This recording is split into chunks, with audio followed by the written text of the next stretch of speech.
Good morning, everybody. It's early in my day and we're starting with our coffee.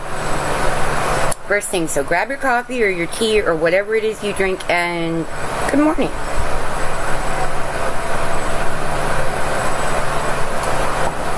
Oh, that's better. So, today my husband is singing for the Diamondbacks. I am not going. I could have. I still could. I have a headache and a neck ache, so unless my medication refill goes in early enough, I will not be going. If it goes in early enough, then I'll probably get dressed and go with him to the game. But my father-in-law is going to be there, so I don't want to dampen his experience by me being there. Because his dad doesn't go to major events like that very often. He goes to the college games, every home game they go.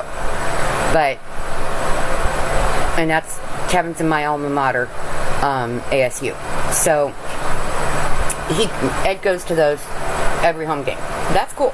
He pays for season tickets for he and Kevin. He knows I don't like football.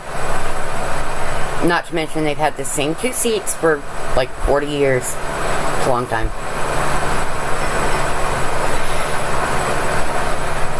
So yeah, they're going to the Diamondbacks game.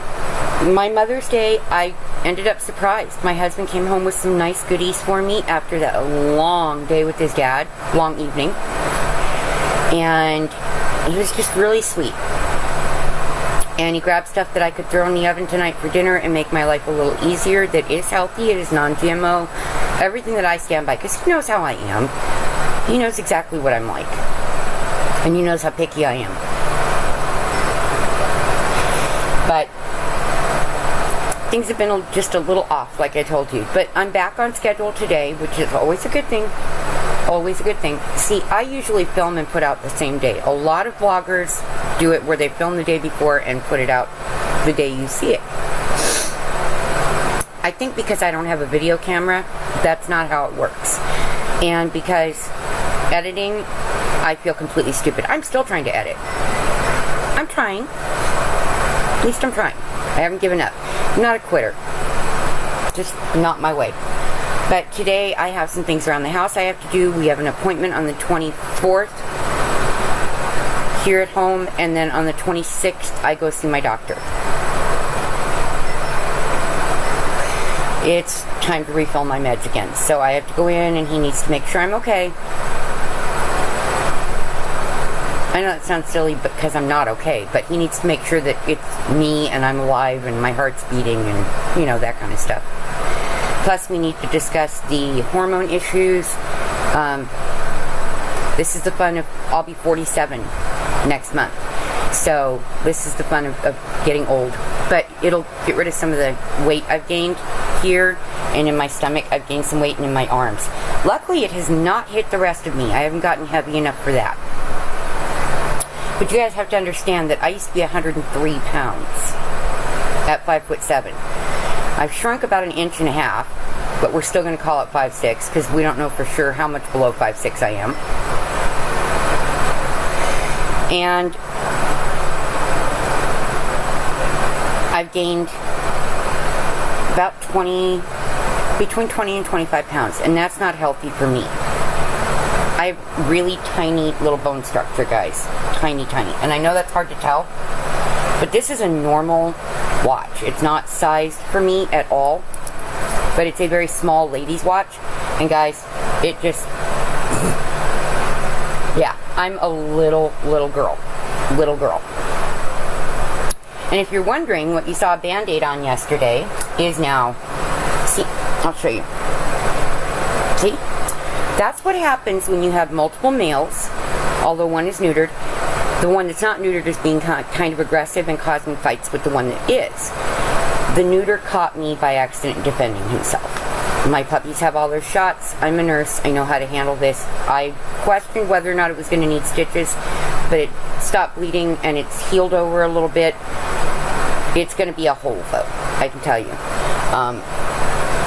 I'm not mad at Spirit for it. It was not his fault. It was not anybody's fault. It was just circumstantial.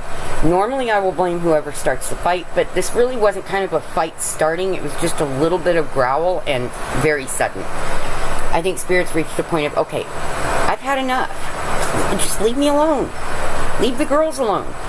But it's mating season, and so Spooky's going after all the girls. 2 of the girls are not very happy about it. Snowflake may eat him at this rate. I'm serious. It's very possible. Okay, so I say it's very possible, but it's doubtful. Because Spirit's laying right here down beside my bed, which is unusual. Usually he's on it. He's getting better, but not having to be on top of me all the time. Spooky Doo came in the room with Snowflake, and those are the 2 that are arguing with him so much in order to protect Snowflake herself and Ladybug and Chrissy. They're very... It's a pack orientation, guys, but because he's not a purebred and he's being pushy about the mating thing, they're not liking the pushiness. He's the youngest, and it just doesn't work. Oh, here comes Ladybug. Ladybug, come on. Come on, Bugga. Come say good morning. Come say good morning, Buggy. Come here, baby. There she is. Come on, Snowflake. Are you eating, honey? Yes. Okay. So, sorry, I thought you'd go and see at least one of the babies today. Yes. Oh, yes. Okay. Anyway, so yeah, we're trying to kind of tame spooky stuff down, but see if Chrissy can take this time and deliver safely and all of that. Now, dependent upon her getting pregnant or not, will determine when he goes in for his clip, but he is going in. Mommy's done. He's just kind of... When he's wanting to mate, he's kind of stupid. He doesn't listen to the other puppies about leaving them alone. Hi Bugga. And Buggy doesn't want to mate. Obviously, she raised him, okay? And we think she's spayed. We think. We don't know for sure. The vet said that we couldn't find out without opening her up, and I'm not opening her up unnecessarily. He recommended against it until we had, at least a year to see what her system was like and know what we were dealing with. We've been 1 year, and she's had one owie that we can't tell if it was pyometra or if it was one of these barley burrs got to her and into her skin and festered, or what we were dealing with. But that's all healed, and that was quite a while ago. So we're waiting to see if she's going to go in heat this time or no. And if it's no, we have nothing to worry about. If it's yes, then she has to go in and be taken care of. How Buggy. We want to get Chrissy taken care of, but her age is an issue.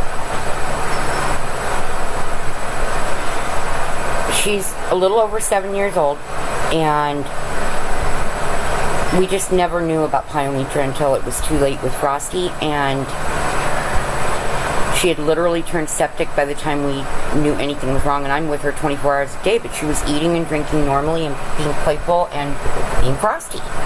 And the next morning, she was bleeding to death. So, it was what's called a closed pyometra, and it's very rare, but it does occur. It's not super rare, but it's not the norm for pyometra. Normally there are signs, excess licking, things like that. They're off their normal diet, that type of thing. But Frosty wasn't like that. She had an unusual case, and unluckily it took my baby girl. So, if we had known about any of this, we'd have had these girls spayed as soon as we got them. It would have been done. There wouldn't have been, as soon as the vet said it was safe to do it, we'd have had it done. While they were little and it wasn't going to present issues. Like, Fluffers has had issues. When she had her spay done, the day we got her, she was spayed. And they typically won't spay until they're adopted. And then you can't take them home until they are spayed. But I guess because I've been calling to when she could be released and when could I pick her up and all of this, because I did not want her put down. That was my fear. They were going to put her to sleep for no valid reason. I had seen a photograph of her, and she just looked so sad and so little and so helpless, and like she shouldn't be that little. Turns out my instincts are really good. She shouldn't have been that little. She was really sad, and she was not doing well. They were going to put her down, and we, thank God, got there. And I guess because they realized that I was not leaving that puppy there, that I was driving to East Mesa from West Phoenix on the edge of Avondale. I literally live across the street from Avondale. So I think they realized that I was not leaving this little girl there. So they went ahead and put her in for surgery before I could get there, because they knew I wouldn't leave her there. They knew it. I'd take her and find her a home, or if she suited our pack, I'd just take her. Well, Chrissy accepted her just the moment they met. And so we decided, yeah, we're going to take her home. Well, it was a good thing, because Snowflake is so good for me. She's so good for Chrissy. She's so good for our group of Eskies. She keeps everybody in line, let me tell you, except Chrissy, who never steps out of line. But she's also really fun and playful and loving and affectionate. Buggy is super affectionate. She'll play with the puppies, but she's not super playful with Mommy, except for doing high fives. You know, I'll sit here and paw at her, and she'll paw back, and I put up my hand up, and she gives me a high five. That's pretty much her little game. But I like a puppy that plays a little bit rough. I got one in Big Head. He really plays rough. And Fluffer, she likes to get up and at me. That's what she does. That's what she sounds like. And it's so cute. And it reminds me so much of the fun that I had with Frosty. But she looks so much like my Snowy, because she has that teddy bear coat. She's so much smaller than him, and her face is very different than any of my other puppies. But she is gold for us. She is the most precious gem. She's like Chrissy, Frosty, and Snowy for us, because she's just that personality that suits perfectly. Chrissy is my calm little girl. Buggy is my kissing little girl. Spirit, he fulfills that protector that Snowy gave me. And Snowflake, she's that little bit of playfulness and happy, little bit of light all the time. Spooky's just crazy. We love him. He's just crazy. Now, good news that I started to give you is my grandbaby and daughter came by yesterday. So it was really good to see them, and immediately after hugging me and then hugging Papa, he went straight for Spooky Doo and gave him a hug. Spooky's kind of his dog.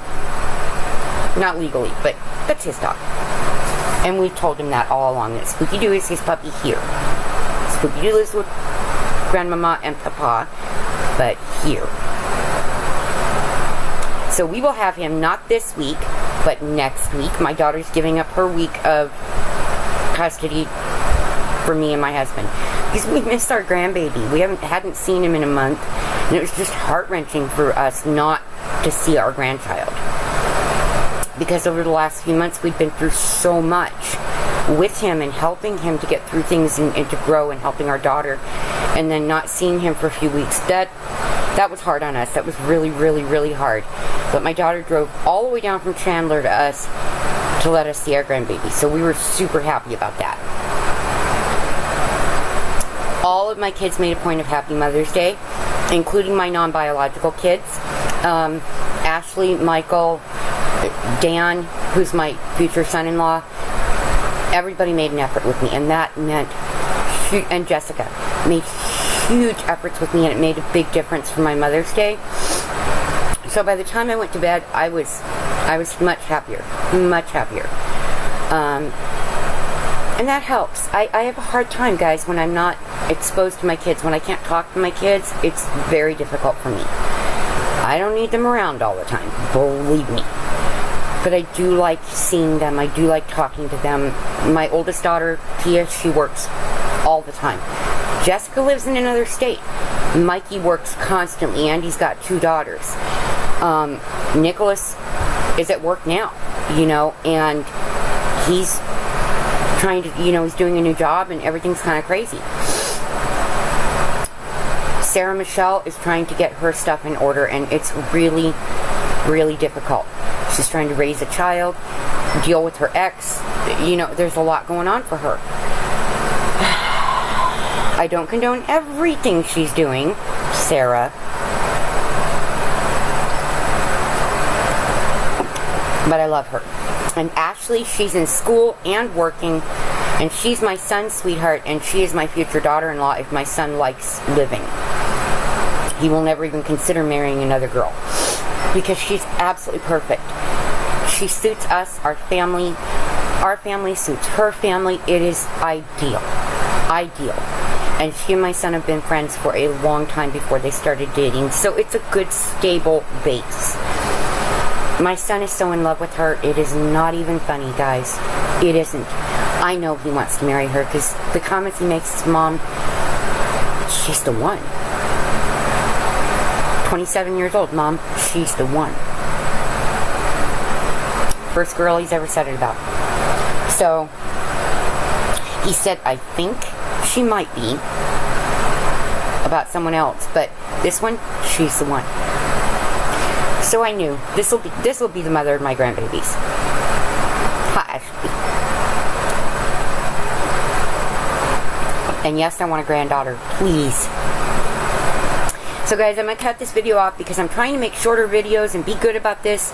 But my thoughts and prayers are with all of you. I hope you had a great, excellent, fabulous Mother's Day. I love you all. God bless. Bye-bye.